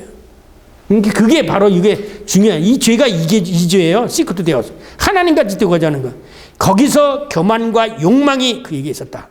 그래서 그 첫 번째 아담으로부터 모세가 아담의 범죄를 본받아 죄를 짓지 않은 사람들에게까지도 죽음의 왕권을 행사하게 되었다. 따라서 아담이 자신을 위하여 받은 율법과 모세가 이스라엘을 위해서 받은 율법 사이에는 시간적 간격은 율법의 부재 시간이라고 불리는 것이 합당하다. 왜냐하면 인간이 이미 죄를 지어 물들었고 죄에 물들었고 죽음의 왕권을 가지고 있는 것은 율법이 오기 전에도 이미 있었다. 그것이 인간을 지배하고 있었기 때문이다. 그래서 인간은 죄라는 것 그 자체를 의식하지 못한 상태였다. 그러나 그래서 예수님이 마지막에 하신 말씀이시죠? 용서하시는 말씀. 누가 보면 십자가에서 하나님 쟤네들 좀 용서해 주세요. 쟤네들은 지가 하는 걸 알지 못하나이다. 이게 그야말로 뭔지 구별을 못하는 거예요. 이게 죄인지 아닌지도 구별을 못해. 그 구별할 수 있게 되어진 게 뭐냐면 율법이에요. 그게 와서야 죄인지 아닌지 구별하게 되어진 거예요.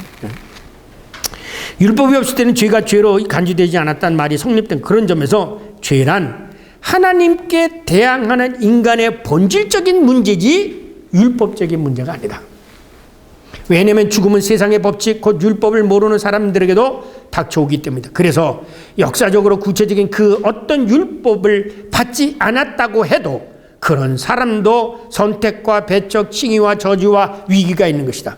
그러므로 율법 없이 범죄한 자는 율법 없이 망하고 율법 있고 범죄한 자는 율법으로 말미암아 심판을 받으리라. 왜냐하면 아담을 통하여 이 세상에 들어온 죄는 마땅히 율법을 어긴 죄와 무관한 그 어떤 권세이고 억압적인 권세이기 때문이지 율법을 지켰느냐 안 지켰느냐 그게 아니라는 거야. 이렇게 죄를 그 어떤 권세나 힘으로 이해하는 것이 바로 바르트의 죄론의 특징이다. 죄는 율법의 어김, 그 이상의 사악한 권세이다. 그러나 이런 아담은 오실 자의 몸이다. 다시 말하면 아담은 그리스도의 그림자이고 그 그림자는 빛이신 예수 그리스도로 말미암아 그의 본질이 드러나게 되어졌다. 예수가 오기 전까지는 아담이 어떤 존재라고 하는 것을 우리는 인식하지 못했지만 예수의 빛을 보게 해가지고 우리가 깨닫게 돼요. 그리고 역으로 예수 그리스도가 어떤 분이신지는 그 그림자를 봄으로써 알 수 있다. 이런 점에서 아담의 비밀은 곧 메시아의 비밀이라는 랍비의 전성은 타당한 것이다. 아담과 그리스도가 서로 밀접하게 붙어 있다. 그러나 그 사이에는 죄와 의라는 경계선이 있다. 한쪽이 긍정이라면 다른 쪽은 부정이고 서로 분리될 수 없이 결합되어 있다. 유형론적으로 말하면 한쪽이 모형의 물음이고 그리고 예언이로 말하면 한쪽은 원형이라는 답변과 성취이다. 자, 15절과 17절. 그러나 사람들이 감히 말할 수 있다면 그것은 타락과 은사가 결코 평행을 이루지 않는다. 네. 은혜가 더 크지요. 그지요? 그렇기 때문에 우리가 살고 있는 거예요. 네. 이게 이제 그래서 이제 똑같은 죄와 은혜를 똑같은 것으로 생각하지 않는다는 거죠. 죄보다는 은혜가 더 크죠. 네. 그래서 우리가 그렇게 살고 있다는 거죠. 자, 17절. 그렇게 선물이 의로운 한 사람으로 말미암아 사람들에게 주어진 것이 결코 평형을 이루는 것이 아니다. 왜냐하면 이들의 관계는 어쨌든 다음과 같은 속에서만 평행하기 때문이다. 즉 심판은 한 사람에게 내려져서 사형 선고되었지만 은혜는 많은 사람들에게 내려져서 의롭다 선포되었다는 점에서는 평행하다.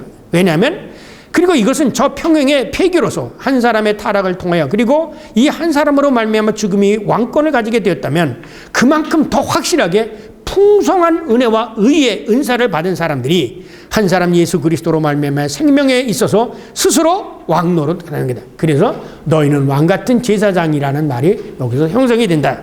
바르트는 이 말씀에서 또다시 변증법적 구조를 읽어낸다. 아담과 그리스도 옛세계와 새로운 세계 이원론은 형이상학적 이원론이 아니라 일종의 변증법적 이원론이다. 그런데 변증법적 이원론의 특성은 스스로 폐기됨으로써 형성되는 것이다. 이런 점에서 변증법적 이론은 이곳에서 저곳으로의 이해 혹은 운동의 이원론이다. 그래서 변증법적 이원론은 좌우 평행의 이원론이 아니라 정반합해서 가는 게 아니라 다시 말하면 죽음과 부활의 위기 속에서 신적인 부정에서 신적인 긍정으로의 이행으로서의 변증법적 이원론이다. 따라서 바르트는 첫 번째 숙고와 두 번째 숙고를 통하여 변증법적 이원론이 그럼 과연 뭔가 이것을 설명합니다. 첫 번째 숙고, 이게 15절에 있는 말입니다. 우선 첫 옛세계와 새로운 세계는 서로 대립된다. 이것은 사태의 원인으로부터가 아니라 이게 원이고 이게 결과가 아니라 전자는 타락이 전제였고 후자는 은혜 베품의 전제다. 그러니까 아담이 원인이 돼서 예수 그리스도가 나타난 게 아니라 아담은 타락이 뭐라는 것을 가르쳐 주는 거고 예수 그리스도는 은혜가 뭐라고 하는 것을 가르쳐 주는 다른 것이지 이것이 원인이 되어서 이렇게 되어지는 연관성상의 이게 자연 법칙적인 연관성이 아니다. 이라는 것이다. 이러한 차이는 하나님과 인간의 관계가 작용된다. 아담도 하나님과 인간의 관계예요. 예수 그리스도도 하나님과 인간의 관계인데 아담은 하나님과 어떤 관계를 맺었고 예수 그리스도는 하나님과 어떤 관계를 맺었느냐 그런 관계를 남기자. 즉 한 사람 아담 안에서 인간은 타락한 자요 한 사람 그리스도 예수 안에서 인간은 은혜 받은 자이다. 여기서 형식 곧 한 사람을 통하여라는 공통점이 있으나 내용으로서는 동일한 무게를 갖지 않는다. 이렇듯 동일한 건 가운데서 차이가 드러나는 것. 이제 요게 변증법이에요. 그거 중요한 겁니다. 동일한 것 가운데서 차이가 드러나고 같으면서 다른 것, 다르면서 같은 것, 요거를 얘기하는 게 바르트의 변증법이에요. 절대로 헤겔의 변증법이 아니라는 거예요. 많은 사람들이 변증법적이라면 언뜻 있는데 바르트가 정리한 변증법은 여기에요. 그래서 거기서 썼습니다.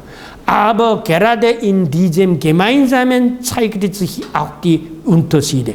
동일한 것 속에서 차이점에서 동일한 것을 찾아내는 거죠. 이것을 해설하는 것이 바로 바르트의 변증법이다. 즉 첫 번째 아담과 하나님과의 관계 속에서 타락이, 그러나 두 번째 아담 예수 그리스도와 하나님의 관계 속에서는 은혜의 베품이 일어난다. 첫 번째 아담은 하나님의 주권을 찬탈하였고 두 번째 아담 예수 그리스도는 하나님의 주권에 순종하였다. 그래서 첫 번째 아담을 통하여 죄의 주권이 세상에 들어온 것이다. 이것이 바로 죄의 본질이다. 그러나 이것은 인간의 눈에는 가려져 있다. 인간은 이 세상을 지배하는 죄의 왕권을 직관하지 못하고 있다. 이에 반해 둘째 아담 예수 그리스도의 하나님께 대한 순종, 곧 믿음의 의를 통해서 하나님의 은혜의 베품이 일어난 것이다. 첫 번째 아담은 하나님의 주권을 강탈하고자 하여 죄의 주권을 이 세상에 끌어들였지만 두 번째 아담 예수 그리스도는 하나님의 주권에 철저히 순종함으로 하나님의 은혜를 이 세상에 베풀도록 끌어왔다. 이게 결과가 되는 거죠. 아담은 하나님께 불순종함으로써 이 세상에 죄를 끌어들였고 예수 그리스도는 하나님께 순종하면서 은혜를, 하나님의 선물을 이 세상에 끌어들였다. 이게 생명을 끌어들였다. 요점의 차이라는 거죠.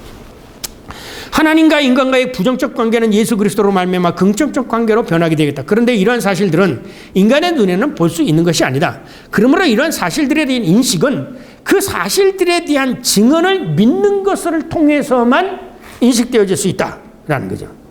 그래서 여기서 이제 바르트가 쓴 피데스크베렌스 인텔렉툼 이 말을 쓰는 거예요. 크레도 운트 인텔리감, 인식을 추구하는, 지식을 추구하는 믿음. 믿음이 있어야 이것을 인식하는 것이지 지금까지는 이것을 인간의 이성으로 생각하는데 이게 보이지 않는 사건들이기 때문에 이 보이지 않는 사건들을 인식하는 것은 믿음으로밖에는 인식을 못한다는 거예요. 그래서 여러분이 잘 아는 이 로마서를 쓰고 바르트가 피데스크베렌스 인텔렉툼이라는 책을 썼잖아요. 1930년대. 그게 바로 이제 인식 반복론에 대한 그거를 누가 썼어요? 똑같은 안셈이 썼죠. 칸터베리 안셈이 썼어요. 그 더 올라가면 누가 얘기했느냐면 어거스틴이 얘기했어요. 크레두스 인텔리감. 더 올라가면 누가 얘기했어요? 오늘 바울이 얘기했어요. 바울이. 그래서 제가 얘기했잖아요. 이 봉우리, 큰 봉우리들을 보면은 그 봉우리의 큰 봉우리들은 서로 이렇게 다 통해요. 다 통해요. 그냥 여러분이 바르트를 읽었으면 20세기 적어도 종교개혁 이후에 가장 큰 봉우리를 점령한 거예요. 에르베트 산에 여러 가지 봉우리가 있잖아요. 그 중에 한 봉우리를 여러분이 신학사에서 세계의 신학사나 계리사에서 한 봉우리를 점령했다고 생각하면 돼요. 그 두 번째 숙고로 넘어가겠습니다. 두 번째, 바르트의 새로운 세계에 눈을 들여 한 분 하나님, 한편으로는 아담의 심판을 베푸시고 인간 예수 그리스도를 통해서 베푸시는 걸 해서, 즉 그는 심판이 한 사람에게 내려져 죽음이 선포되어졌지만 그러나 은혜 베푸심은 타락한 많은 사람들에게 내려져 의롭다고 선포되었다 라는 것에 대해서 이제 그 말씀, 성경 말씀을 이제 자세히 설명, 15절, 16절의 말씀을 자세히 설명합니다. 그런데 이 말씀은 인간 편에서 보면은 선택과 유기, 그 다음에 양자의 동일성과 분리에 관한 것이다.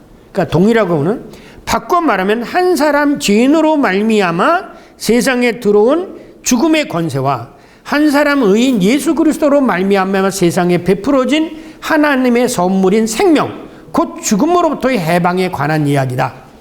전자가 우리가 살고 있는 현실적인 이 세계, 곧 옛 세계라면 후자는 앞으로 도래할 믿음으로만 인식할 수 있는 미래의 세상이다. 곧 새로운 세계이다. 그러므로 이 미래의 새로운 세계는 아브라함처럼 약속에 대한 믿음으로만 수용할 수 있는 것이다.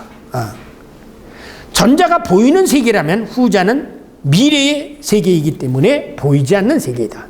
그리고 이 보이지 않는 세계는 이미 예수 그리스도의 십자가의 죽음과 부활을 통하여 우리들에게 주어져 있다. 따라서 이 옛세계와 새로운 세계는 형식상으로는 하나님과 인간의 관계 속에 있는 동일한 관계에 있지만, 그러니까 여전히 그래서 우리가 여기서 아까 아담 안에 있는 이가 하나님과 인간 관계 속에서 아담의 형식으로 우리가 하나님과 인간 관계를 하느냐, 그건 예수 그리스도의 관계로 하나님과 인간 관계를 하느냐, 이 차이라는 거죠. 예. 그래서 그것을 아담 안에 있는 인간과 그리스도 안에 있는 인간으로 보냐. 그러나 이 보이지 않는 세계는 십자가를 통해 우리에게 주었다. 따라서 옛 세계와 새로운 세계는 형식상으로는 하나님과 인간의 관계 속에 있는 동일한 세계이지만 질적으로나 내용적으로는 서로 다른 세계다. 그러니까 이런 거예요. 여러분이나 다른 믿지 않는 사람은 똑같이 이 세상에 살고 있지만 여러분은 어떤 관계로 하나님과의 관계예요? 예수 그리스도로 통해서 관계죠. 다른 사람들은 어떤 모습으로? 아담의 모습으로 하나님과 관계를 갖고 있다는 거죠. 그런 차이라는 거죠. 그래서 동일한 것 속에서 차이점, 이걸 이게 변증점이죠. 동일한 세계 안에 살고 있지만 질적으로는 그리스도를 관계를 가지고 있는 사람과 또 아담의 관계를 가지고 있는 사람들이 같이 있다. 이건 차이다. 그러나 둘 다 똑같이 이 세상에 살고 있다. 그래서 변증법이라는 건 동일하면서도 다른 것, 다르면서도 같은 것. 이거를 얘기하는 게 바르트의 변증법이다. 이래. 따라서 전자는 후자를 결코 원인과 결과의 관계가 아니라 항상 긴장관계에 있는 변증법적 관계이다. 왜냐하면 옛 세계는 죽음의 법이 지배하는 세상이고 새로운 세계는 생명의 법이 지배하고 있는 세상이기 때문이다. 그럼에도 불구하고 양자의 세계는 하나님과의 관계 속에 있는 세계, 동일한 세계다. 그렇다면 이 두 세계는 항상 대립된 긴장관계 속에 있다. 이런 점에서 우리의 현실적 세계에는 뒤로는 죄의 권세가 있으며 앞으로는 생명의 세계가 문 앞에 서 있는 이 위기의 세계에 우리가 살고 있다. 18절, 19절. 그러므로 이런 의미로 이야기된 것은 바로 이런 것들이다. 즉, 한 사람의 타락으로 말미암아 모든 사람에게 사형운동가 내려진 것처럼 그와 같이 또한 한 사람을 통하여 개방된 모든 사람을 의롭다고 인정하는 의로움이 선포되어진 선포는 바로 생명이다. 왜냐하면 한 사람의 불순종으로 말미암아 많은 사람들이 죄인으로 판정되었고 그와 같이 또한 한 사람의 순종으로 말미암아 많은 사람들이 의인으로 판정되었기 때문이다. 이제 바르트는 이 본문을 해설하기 위해 앞과 지금까지 성경 본문이 가지는 관계를 다시 한번 정돈한다. 즉 로마서 5장 13절부터 14절의 말씀은 죄는 옛 세상의 연관성을 지배함으로써 근원적이지만 직관할 수 없는 객관적인 틀렸습니다. 기억이 빠졌습니다. 객관적인 특성을 가지고 있다는 것을 의미합니다. 그리고 로마서 15장서부터 17절은 밝히 드러난 세상에서의 충돌은 일탈로부터 화해로, 포로됨에서 해방으로, 죽음으로부터 생명으로 움직임을 다시 살아나도록 하기 위해서 이 세상에서 지속적으로 일어나고 있다는 것을 의미한다.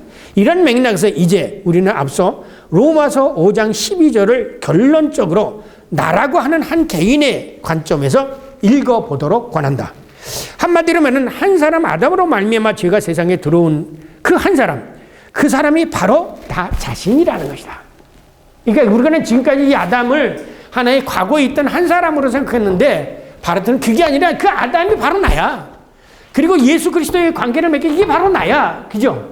그래서 아까 얘기했지만 내가 한 인간이 지금 아담이 가졌던 하나님과의 관계를 내가 관계하고 있느냐, 아니면 예수님이 가졌던 그런 관계로 내가 하나님과 관계를 맺고 있느냐라는 그 차이라는 거예요. 이거를 나에게 직접적으로 적용해서 읽어야 된다는 거죠. 예. 그래서 이제 나라는 말을 그죠? 한마디로 하면 한 사람 아담으로 말미암아 죄가 세상에 들어오게 한 그 사람이 바로 나 자신이라.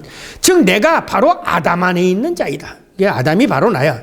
나와 옛 세계가 분리되어 있는 것이 아니라 내가 바로 저 옛 세계, 곧 사망이 지배하는 세계에 살고 있다. 그러나 다른 한편 나 자신은 또한 새로운 세계, 곧 그리스도 안에 있는 존재다. 이런 점에서 이러한 나는 신적인 칭의, 신적 선택의 운반자, 수용자요 계시자이다. 즉 이는 내가 기뻐하는 내 사랑하는 아들이 바로 나라는 거예요. 뿐만 아니라 나는 예수 그리스도의 십자가의 죽음과 부활의 공로로 하늘로부터 오는 장막을 더 입는 자가 되어졌다. 이게 어디서 나는지 아시죠? 네. 요한계시록에도 나오고 고린도전서 10장 45절 내가 썩을 것이 썩지 않을 것을 덧니까. 고린도 후서에도 나오죠. 우리의 이 세상의 육신의 장막이 무너지면 손으로 짓지 않는 장막이 있나니. 그러니까 이 바울은요 예수 그리스도의 부활의 사건을 듣고 하나님의 나라를 믿고 그 미래를 바라보며 살았던 거죠. 그게 바로 그리스도의 신앙이라는 거예요. 우리는 이걸 전도해야 돼요. 이걸 전도해야 돼요. 생각해 보세요. 썩어져 없어질 것이 썩지 않을 것을 덧입고. 전에 제가 부활에 대한 거에 강의했었잖아요. 여기서는 간단하게 얘기했지만 부활 강의를 아주 전체를 강의한 거는 옛날에 춘천 어느 교회 가서 강의한 거예요. 한 2시간에 거쳐서 부활에 대한 논증을 해나갔는데요. 정말 여러분 그 강의는 꼭 한번 들어보셔야 돼요. 썩을 것이 썩지 아니할 것은 우리는 안 죽어. 죽는 거는 문턱을 넘어가는 거야. 이 썩어질 몸은 다 없어지더라도 썩지 않은 거예요. 근데 제가 이런 것을 봤어요. 이번에 우리나라 그 평창 올림픽에서 그 선수가 뛰는 그 모습을 다른 선수가 뛰는 모습을 옆에다 그 투명 인간처럼 해서 그렇게 했죠. 그게 이제 이게 이제 여러분 홀로그램이라는 그 과학의 세계가 있어요. 그 홀로그램이면 여러분 모습을 여러분이 이제 완전히 제 3차원의 공간에서 보게 되어지는데 그게 뭐냐면 우리가 이 세상을 떠나잖아요. 육신의 마테리얼이 없어지고 이 썩어진 역대를 문제 끊고 썩지 아니하는 마테리얼을 입고 우리가 되는 거예요. 그게 뭐냐? 그게 예수 그리스도의 몸이에요. 예수 그리스도의 몸이에요. 그거를 희망한다면 이 세상에서 쫀쫀하게 조금 있다고 폼잡지 말고 조금 가졌다가 자랑하지 말고 그리고 조금 없다가 주눅 들지 말고 하나님 나라를 바라보면서 사는 거예요. 백장을 갖고 사는 거죠. 자, 이게 뭐냐면 하나님 나라의 장막을 덧입는 거예요. 덧입는 거예요. 여러분 장례식에 가서 이런 확신이 없으면 그건 불행한 겁니다. 불행한 거예요. 여러분이 모시고 있던 어머니나 아버지나 혹은 누가 가까운 사람이 세상을 떠났는데 마음속에 하나님 나라에 가셨다라는 확신이 없으면 참 불행해요. 정말 불행합니다.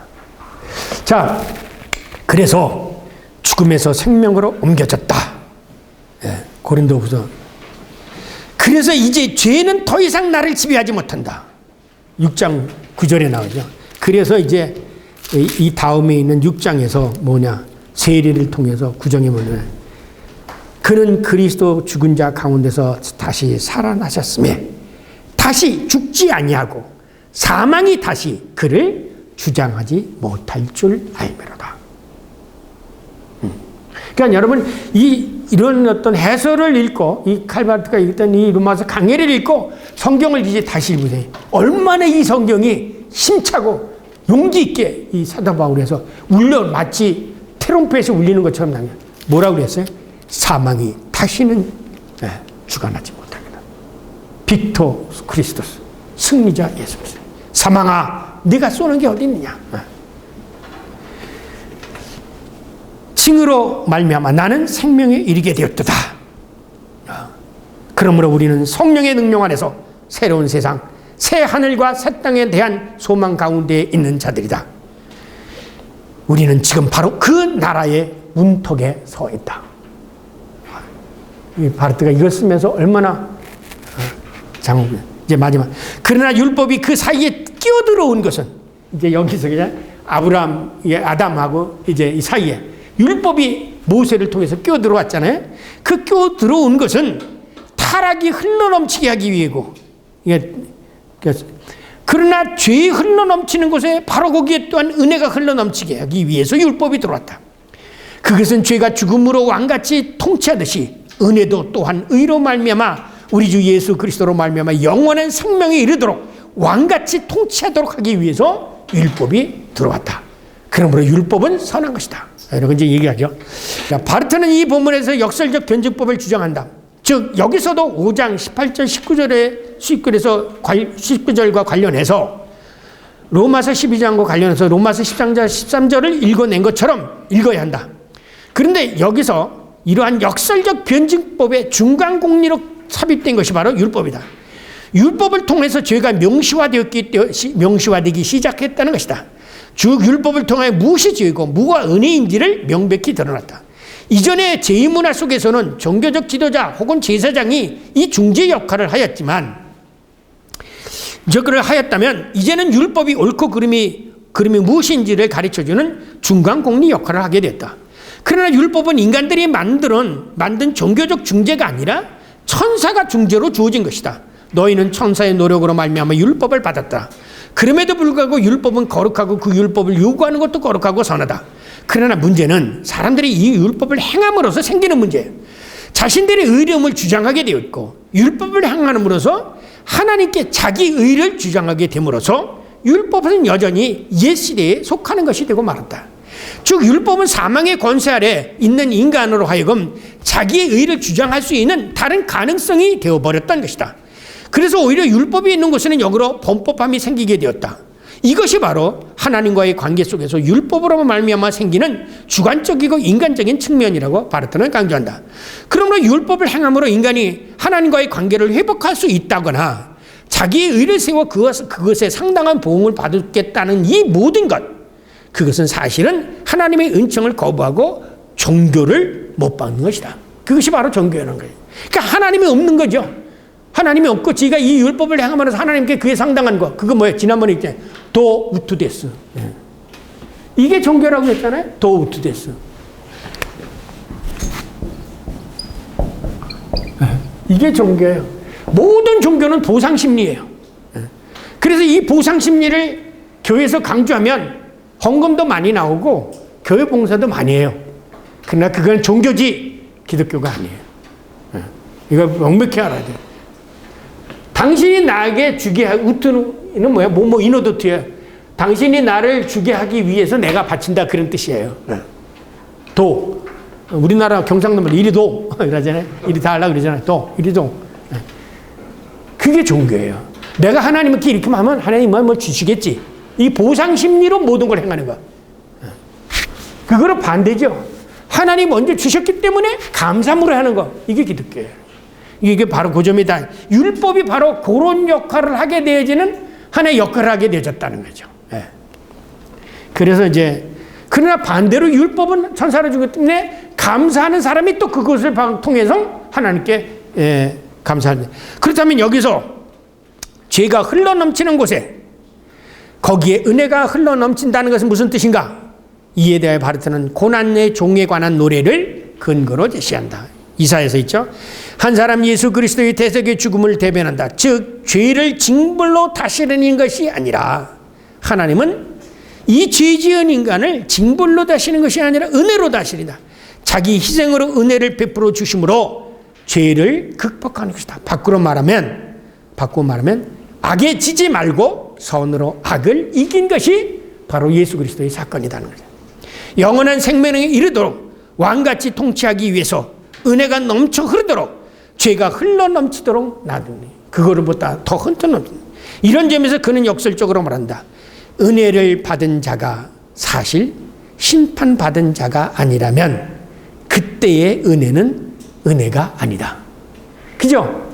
죄인이 죄했을 때 그 죄에서 용서를 받는 게 은혜지 죄를 짓지 않았는데 뭐 은혜를 베푼 건 그건 은혜가 아니라는 거죠. 그렇기 때문에 이 말이 죄가 많은 곳에 은혜가 넘친다는 말을 요 말로 해석하면 정확하게 얘기해요.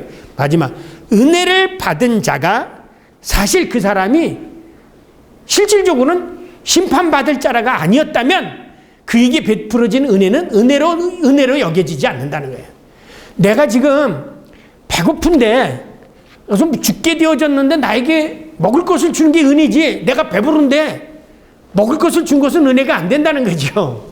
그래서 가서 말로만 밥 사 먹어라 그게 아니라 실질적으로 밥을 사줘라, 이런 얘기 예수님께서 비유로 말씀하시잖아요. 요 점이 여러분 교회에서 은혜가 넘치는 것에, 아니 죄가 넘치는 것에 은혜가 넘친다라는 말이 뭐냐면 요 마지막 그죠. 그래서 제가 그래요. Gnade ist nicht Gnade, wenn der Begnadete nicht der Gerechte ist. 심판 받을 자가 그 심판을 안 받는 게 은혜지, 잘된 사람에게 상 주는 게 은혜가 아니라는 거예요. 무슨 의미인지 아시겠죠? 네. 그래서 죄가 많은 것에 은혜가 넘치다, 이 말이 됩니다. 시간이 되는데 질문하실 분 있으면 한번 질문해 주시죠. 우리가 이제 신앙생활을 하다 보면 가끔 그런 질문을 하거든요. 네.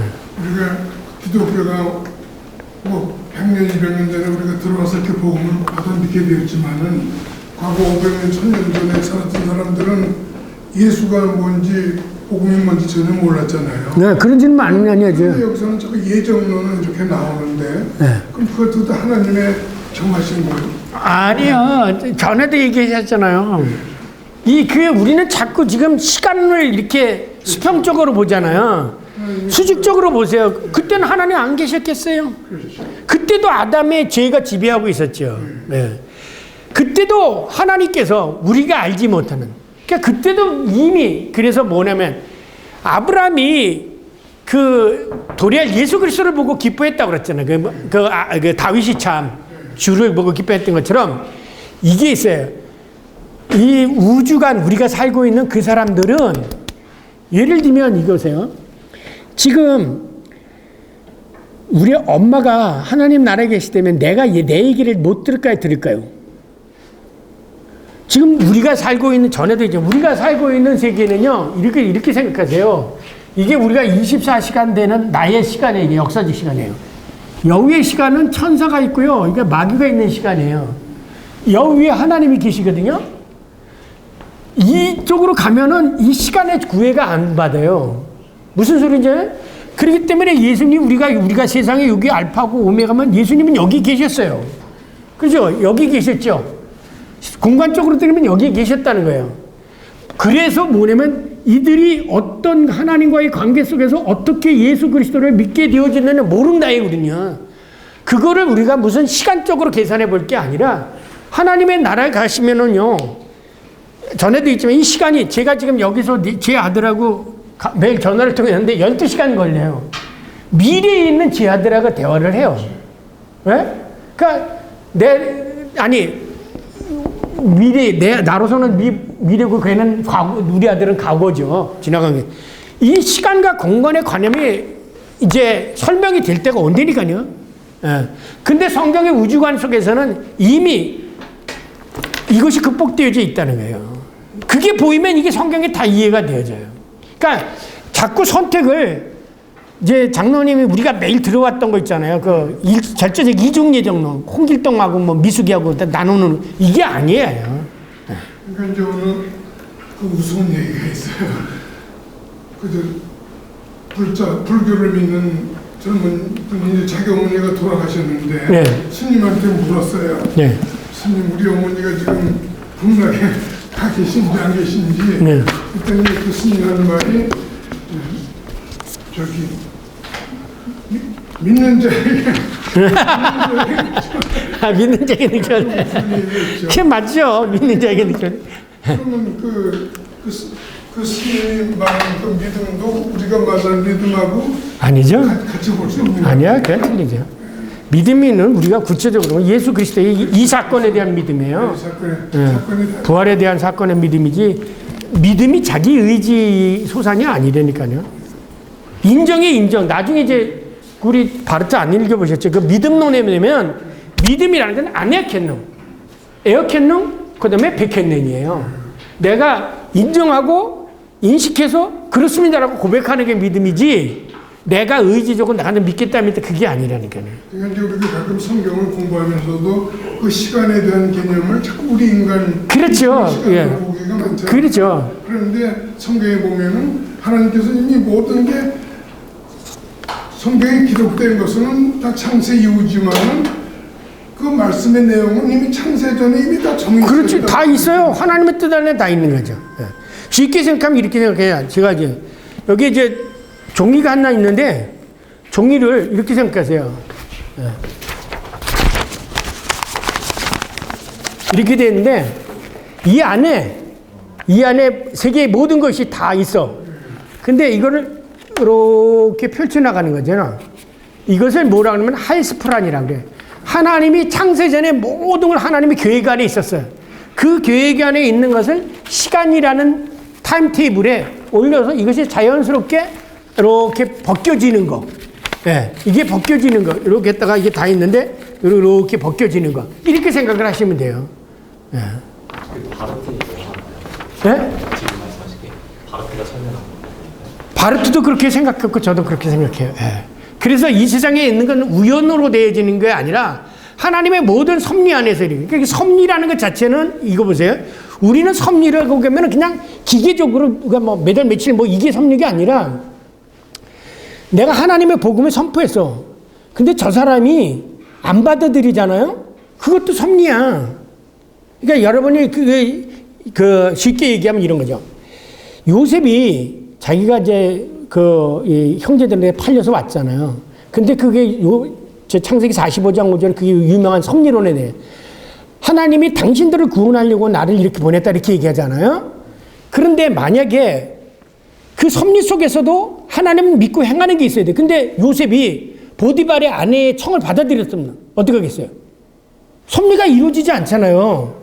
그러니까 우리는 이 섭리를 생각할 때는 나는 상관없이 기계적으로 모든 게 되어진다고 생각하는데 요셉이 그 순간에 끝까지 보디발의 아내를 건졌고 그때 옥에 가서도 세상에 재수 되게 없네. 그리고 하나님을 원망하지 않고 끝까지 거기 있었잖아요. 그러니까 그것 자체가 바로 뭐냐면 요셉을 통해서 하나님이 야곱의 자손들을 구원하기 위한 사건이 전개되어진 거죠. 다만 요셉은 그 사건 속에서 만일에 요셉이 그 역할을 안 했다면 보디발의 아내를 받아들였으면 하나님이 다른 사람을 통해서 그들을 구원했을 거예요. 그러나 하나님이 이스라엘 민족을 구원하려고 하는 계획은 변함이 없다는 거예요. 그걸 이해하시겠어요?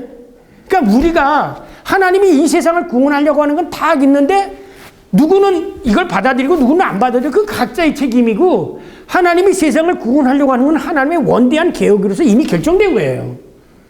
그런데 그 중에 내가 아까 요셉처럼 그 보디발의 아내를 내가 청을 받아들였다 이거 요셉이 그러면 요셉 말고 다른 사람을 통해서 하나님이 이스라엘 민족을 구원했겠죠. 거기에 무슨 우리가 기계적으로 한다 이게 뭐냐면 우리가 살고 있던 이 사고가 이런 기계적인 사고 속에 사로잡혀 있기 때문에 그리고 이 시간도 자꾸 기계적인 시간으로 자연과학적인 기계적인 시간으로 생각하는 거예요. 하나님의 시간은 줄일 수도 있고요 넓게도 할 수 있어요. 네. 이게 우리들의 시간과 카이로스 시간과 크로노스 시간이 차이가 된 거예요. 그러니까 우리가 그건 좀 더 생각해 보고요. 나중에 이제 시간의 그 과학책이 있어요. 과학책. 그 시간의 역사라는 책을 보면요. 시간도요, 이렇게 줄어들고 넓어지고 그래요. 예. 그러니까 우리가 그런 어떤 그 위클리드 기하학적 사고 속에서만 생각하면 안 돼요. 이거는 넘어가는 거예요. 위클리드 기하학을. 예. 성경의 우주관이 우리들이 가지고 있는 우주관하고 다른 거예요. 그 우주관 속에서 성경을 이해해야 돼요. 예. 우주관 속에서는 하나님의 안에서 과거와 모든 게 동시적으로 다 되게 돼요. 그러니까 여기 속에서 쉽게 되면 이렇게 된 거죠. 이거 시간이 갔지만 앞으로 계속 나올 질문이 이제 더 이상 질문하지 마시고 여기 하나님 계시면요. 여기 인공위성 있어요. 인공위성. 그러면 여기서도 이렇게 통하고 여기서도 우리의 시간 사이는 차이가 있지만 여기서는 다 같아요. 이렇게 되는 거예요. 그러니까 우리는 지금 이거 생각하지 않고 이것만 생각하니까 이거는 과거 멀고 우리가 어떻게 했느냐. 여기도 이렇게 돼. 근데 문제는 내가 지금 이거 하나님과 어떤 관계를 맺어? 모르잖아요, 지금도요. 그 사람이 어떻게 관계를 맺는지 우리는 모르는 거예요. 예. 다만 우리는 우리들에게 주어진 하나의 예수 그리스도의 사건을 보고 미래를 보고 예수 그리스도의 사건을 보고 이렇게 해서 이건 다 보이지 않는 세계예요. 그 아까 얘기했잖아요. 이건 보이지 않는 세계예요. 이 보이지 않는 세계를 인식하는 거는 뭐라고 했어요? 믿음이라고 그랬잖아요. 예. 우리가 미래를 어떻게 알아요? 하나님의 나라가 있다고 그러는데 이 사건을 통해서 미래를 믿는 거예요. 아, 예수가 부활했으니까 우리도 부활하겠지. 예수가 부활해서 제자들에게 만나니까 그 영적인 세계, 보이지 않는 세계가 있지. 그러니까 나도 이 세상을 떠나더라도 그 세계에 가는 거야. 이게 믿음이에요. 마찬가지로 우리가 지금 예수 그리스도를 여기서 만나고 그런 사건이 있었으니까 그 이전에도 어떤 사람이 만나고 아브라함도 만났잖아요. 하나님을 만나고. 그렇잖아요? 그 어떻게 해서 만났겠지. 이걸 믿는 거예요. 다. 이거를 우리들의 인식의 안에다 자꾸 집어넣으려니까 이해하기가 더 힘든 거죠. 이걸 깨버려야 되는데 내가 깨지지 않으면 이게 안 깨지는 거예요. 생각해보세요. 지금 내가 장로님이 하나님과의 관계를 맺고 있다고 해도 이 관계가 어떻게 맺어지고 있는지를 몰라요. 그렇잖아요. 그걸 어떻게 설명하겠어요? 응? 교회 나온다고 그걸 저 사람은 지금 장정님 하나님과 관계를 맺고 있다. 그걸 어떻게 알아요? 내 마음을 내가 알아요? 하나님이 아시잖아요. 그렇잖아요? 베드로는 나는 절대 당신을 부인하지 않겠습니다. 그래도 예수님이 아니야. 넌 날 부인할 거야. 베드로의 마음을 알고 계셨던 하나님이에요. 여기서도 마찬가지야. 아브라함의 마음을 알고 있어가지고 아브라함이 그 집에 그 말해가지고 사라 얘기할 때 이놈아 너 그러지만 네 부인하나 그래가지고 살려준 것도 아니에요. 그리고 다른 사람의 마음 그 멜기세덱이라 그래가지고 그 너 걔 건드리지 마. 그 남편 있는 사람이야. 해서 살려준 게 하나님이 아니에요. 이런 어떤 관계를 맺고 있었는지를 디테일하게 설명은 못해 우리는요. 그러나 문제는 우리가 이 예수 그리스도의 사건을 통해서 이것도 믿고 이것을 믿는 거예요. 믿음으로 인식하는 거예요. 왜냐하면 문제는 내가 지금 중요한 거예요. 그 사람이 어떻게 됐느냐는 것은 괜히 이거는 말장난을 위해서 묻는 거예요. 내가 지금 하나님과 무슨 관계를 맺고 있듯이 그 사람이 어떤 관계를 맺고 있는지는 나도 모르고 그도 모르는 거예요.